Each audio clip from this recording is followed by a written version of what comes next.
চলো আজকে তোমাদের সাথে এই ডিআইওয়াই ল্যাম্প বানানোর প্রসেস শেয়ার করি। ল্যাম্প বানানোর জন্য আমি একটা বোতল নিয়ে নিয়েছিলাম আর কিছু মিরর নিয়ে নিয়েছিলাম। যাই হোক, আমি এই বোতলটা কেন নিয়েছিলাম ভাই, এটা আমার জীবনে অনেক বড় একটা মিস্টেক ছিল সত্যি বলতে। কারণ বলি, এই বোতলটা অনেক বেশি এবড়া থ্যাবড়া ছিল, যার কারণে আমার লেভেল ওয়াইজ কাজ করতে খুবই বেশি অসুবিধা হচ্ছিল।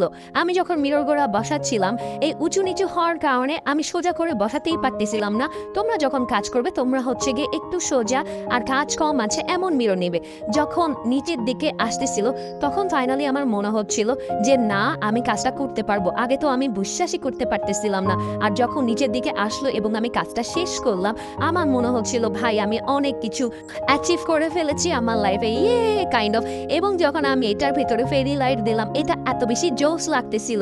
যাই হোক, তোমরা অনেকে আমার ভিডিওগুলো দেখো, কেন সাবস্ক্রাইব করো না বলো তো? প্লিজ প্লিজ প্লিজ আমার চ্যানেলটা সাবস্ক্রাইব করে দিবে। টাটা।